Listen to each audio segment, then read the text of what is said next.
Okay, we're going to find the square root of the graphs. Okay, now the first thing is we find square roots of positive numbers. So anytime you've got a negative on the original graph, that just disappears because you can't find the square root of the negative number.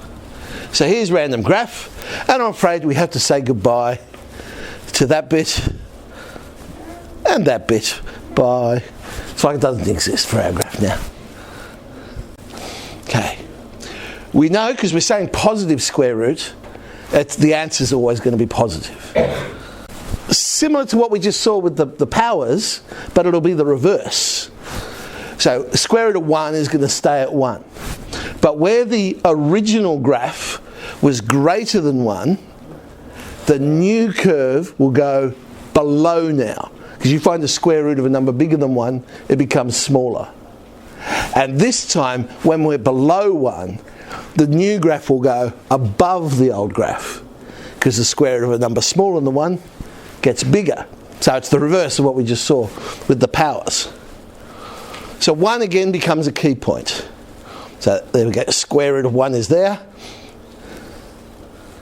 And our asymptote, this time, square root of a number smaller than 1 becomes bigger. So I've lifted it closer to the 1. Vertical asymptote, that's going to stay. There's something else that's interesting to look at. Let's have a look at the derivative. Differentiate square root of function x. I've actually differentiated that wrong, you'll notice.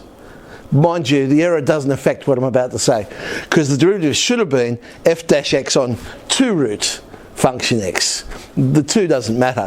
What we're interested in looking at is the original graph. Well, stationary points of the original graph, this fraction is going to equal 0. So stationary points again will stay as stationary points. Y value might change. But now, where the original function was 0, so our x-intercepts, that's now on the bottom of the fraction.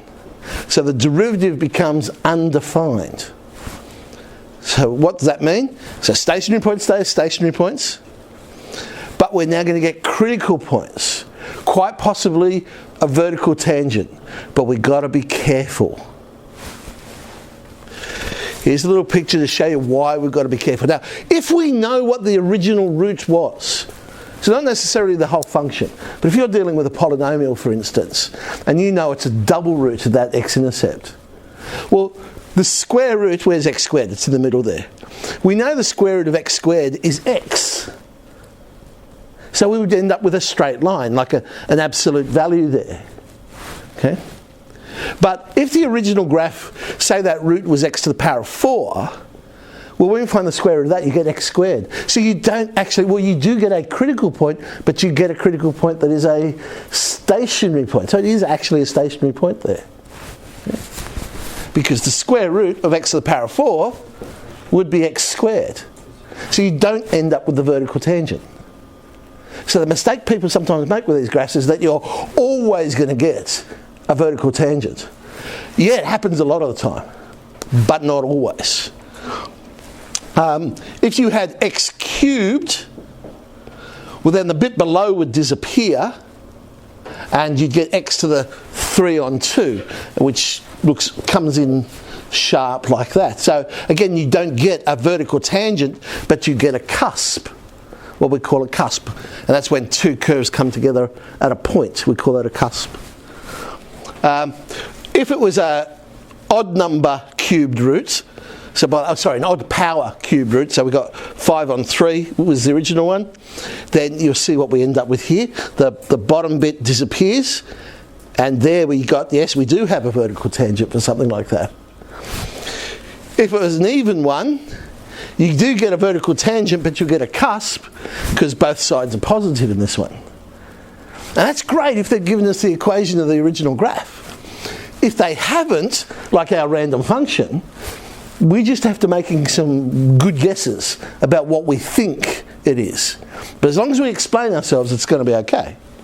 So if I look at this, well, to me, it looks like each of these roots are just linear, because they cut through like a straight line, if you remember, on the original graph. Find the square root of, well, x. if you were to draw y equals the square root of x, you'd have a parabola on its side, so you would get a vertical tangent. So I'm expecting a vertical tangent here.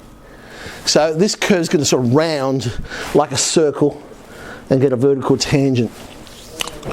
Okay, let's draw it in. Remembering, we've got to go above 1, below, then in the next section we'll go above 1, below, above, and then in the last bit we'll be completely above and then going towards that asymptote.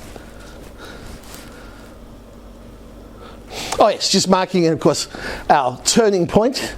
It was a number bigger than 1, so it became smaller. And I'm going to... It's very... Oh, that was bad, wasn't it? I might have exaggerated my vertical tangent on that.